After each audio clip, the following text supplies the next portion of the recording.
संसद में राहुल की दहाड़ से कांप गए मोदी, सूंघ गया सांप। राहुल के एक सवाल से उड़ गई मोदी की नींद। संसद पहुंचकर राहुल ने कर दिया खेल। राहुल ने की रावण से मोदी की तुलना, बंद हो गई शाह की भी जुबान। बीजेपी के नेता मैदान छोड़कर भागे, मोदी ने भी माना राहुल चल रहे उनसे आगे। जाते जाते बची मोदी की कुर्सी। राहुल गांधी ने अविश्वास प्रस्ताव पर आखिरी पलों में क्यों बदली अपनी रणनीति, 24 घंटे में कैसे पलट गई बाजी। संसद के मैदान में राहुल गांधी ने मोदी के ऊपर ऐसे बाउंसरों की बौछार की कि मोदी क्लीन बोल्ड हो गए। अमित शाह फील्डिंग सजाते रह गए, लेकिन राहुल गांधी ने ऐसा कहर ढाया कि पूरी संसद हिल गई। अपने पुराने अंदाज में संसद पहुंचे राहुल गांधी को देखकर मोदी भी दंग रह गए। बीजेपी के नेताओं की जान हलक में आ गई। रागा ने इस बार मोदी की आंखों में आंखें डालकर मोदी पर ऐसा हमला बोला कि मोदी बस देखते रह गए।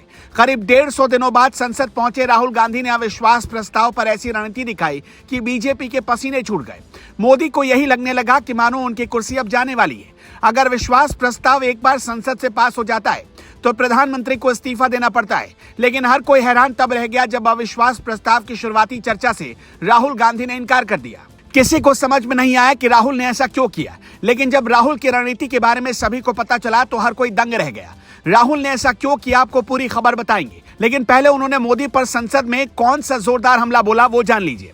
राहुल गांधी ने एक बार फिर सरकार पर वादा खिलाफी का आरोप लगाया और प्रधानमंत्री नरेंद्र मोदी की तुलना रावण से करते हुए कहा कि रावण सिर्फ मेघनाथ और कुंभकर्ण की बात सुनता था और इसी तरह मोदी सिर्फ अमित शाह और अडानी की बात सुनते हैं।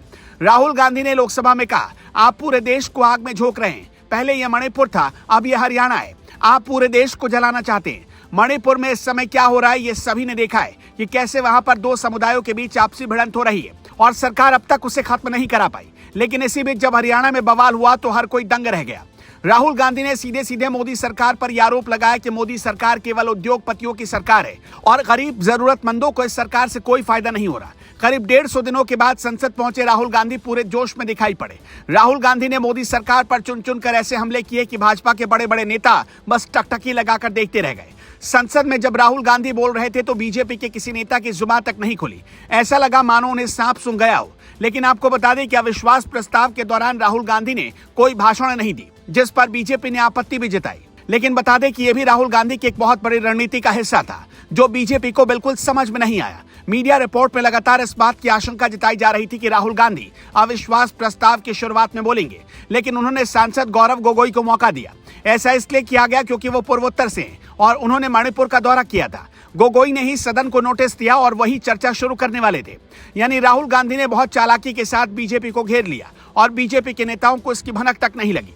राहुल गांधी की इस चाल से केंद्रीय गृह मंत्री अमित शाह इतने ज्यादा नाराज हो गए कि वो सदन छोड़कर बाहर चले गए। मतलब एक बार फिर राहुल गांधी ने बीजेपी को गच्चा दे दिया। राहुल गांधी की संसद सदस्यता रद्द कराने के बाद बीजेपी को यही लग रहा था कि अब पूरा काम हो गया। लेकिन संसद में राहुल गांधी की जब वापसी हुई तो बीजेपी के लिए मुश्किलें लगातार बड़ी हो रही हैं। लेकिन ये तो सिर्फ शुरुआत है। आगे आगे देखिए होता है क्या 24 के चुनाव में असली खेल होना बाकी है। आपको क्या लगता है, क्या राहुल गांधी मोदी को हरा पाएंगे? कमेंट बॉक्स में जरूर बताएं।